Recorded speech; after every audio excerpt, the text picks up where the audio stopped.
So oftentimes I ask the guys in the military, who've gone to combat, was there a scariest moment, right? Yeah.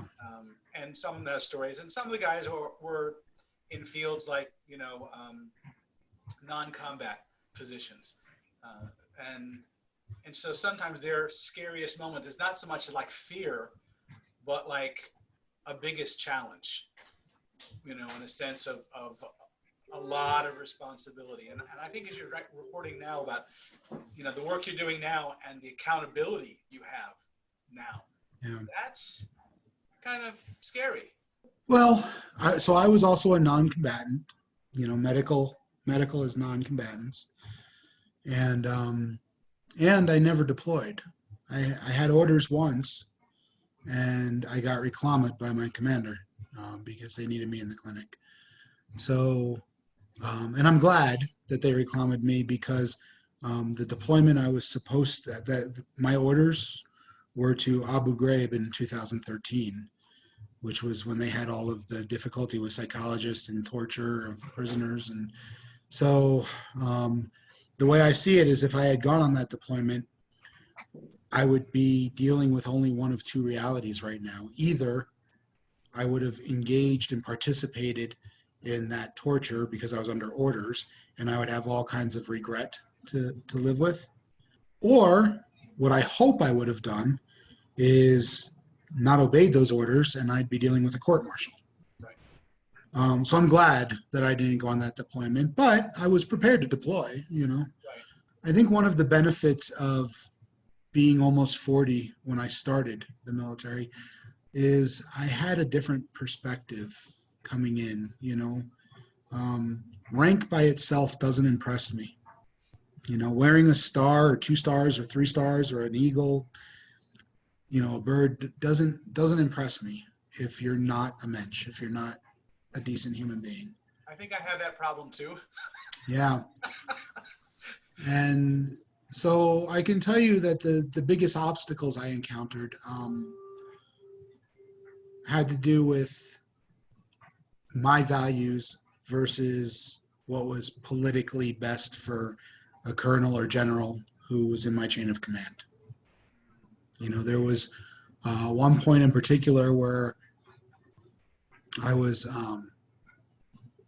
taking care of a cadet at the academy who had, who was, I'm going to say transgender, but it's not what people imagine. It's just non-binary, right? Just non-conforming to traditional masculinity.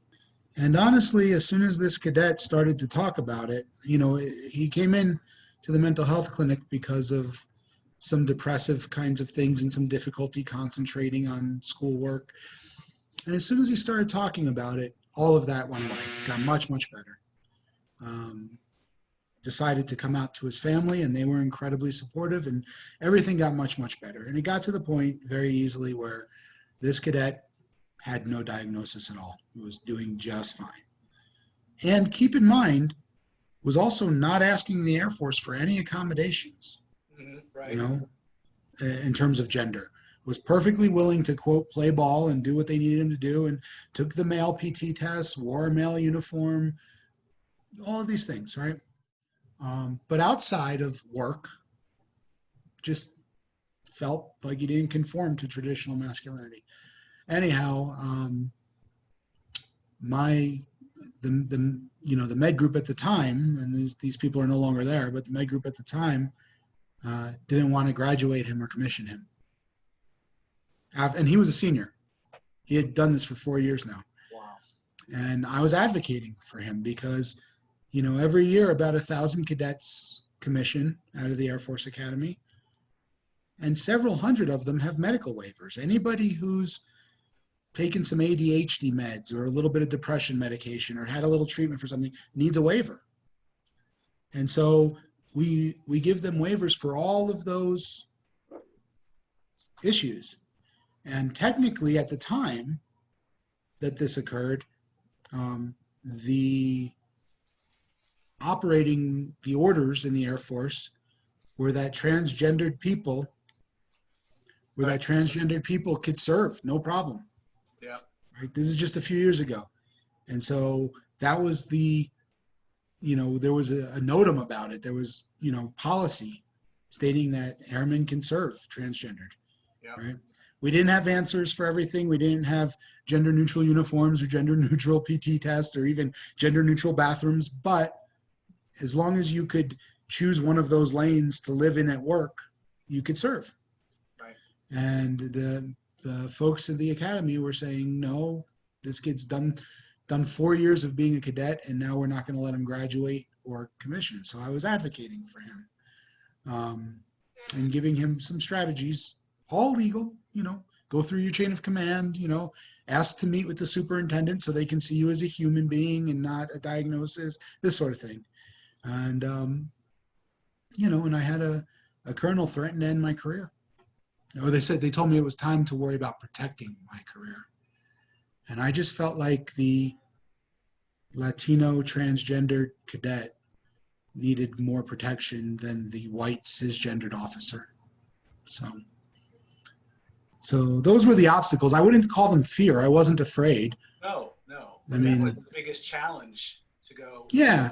I mean, they could have ended my career and it would have been fine. I'm still a licensed psychologist in the state of Colorado. I go work somewhere. Yeah. Right. Yeah. Right.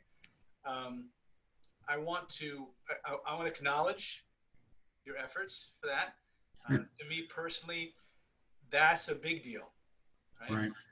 And, it's not about the stuff on the shoulder boards, that doesn't matter. It's what's right. And you stand up for that. Then you pave the way for justice for everybody else going down.